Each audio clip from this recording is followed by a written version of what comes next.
Hello everybody, welcome back to another AI video. In this one, we're in Photoshop and I'm going to show you how to create custom text in terms of custom design, custom font styles, decorations, that kind of thing. And I'm going to show you how to do it using Generative Fill. As you can see here, I went and made red and green sparklers, and you can see here that this text looks pretty cool with this applied to it, and it's super easy to do. So let me show you how to do it step by step. This works really well for YouTube thumbnails, I should add. So if you're making YouTube thumbnails, keep this in mind. Okay, so the first step, click on New File. Now notice before you click on anything, I'm in Photoshop Beta. The reason why is the Generative Fill hasn't shipped to the full Photoshop version yet. So here we go. I'm going to load up my Creative Cloud, and if you don't have the beta installed, go to Creative Cloud, go to your apps file or your apps folder here, and then click on Beta Apps, and then go ahead and just search for Photoshop Beta and make sure that it's clicked on Install It. So you can go ahead and install it. Off we go. Again, now let's get cracking. First step, click on New File. I'm going to go ahead and create a thumbnail size. So this is going to be 1920 by 1080.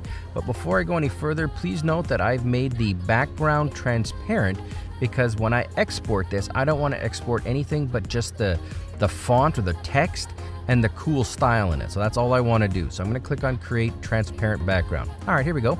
The next step is I'm going to go ahead and just write in some text. So I'm going to click on the text tool, and I'm just going to type in a little word, like I'm going to go big boss, whatever, something silly like that.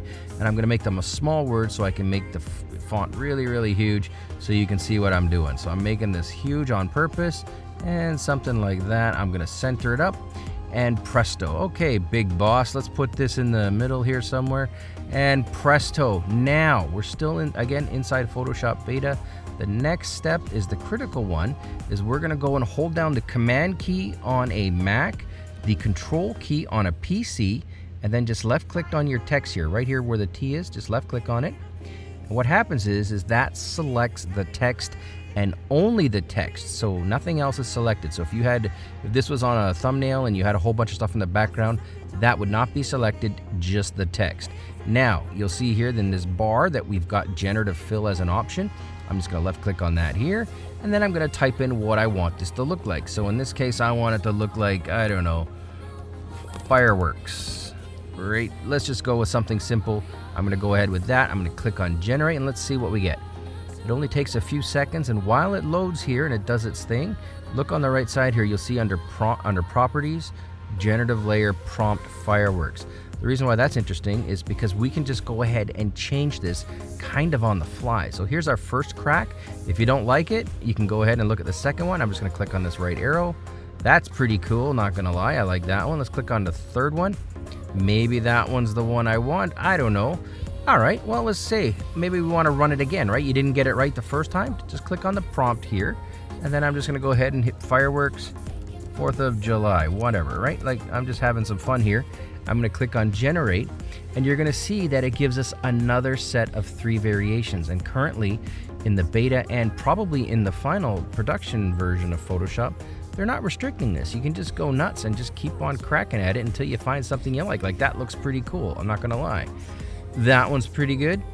That one's not as good. So this one, maybe that's the one I want. Okay, good. Now we've got our font and we've got our text. Now all you got to do is go to File, go to Export, and Export As, and I'm going to export as a PNG. So I'm just going to make sure PNG is selected.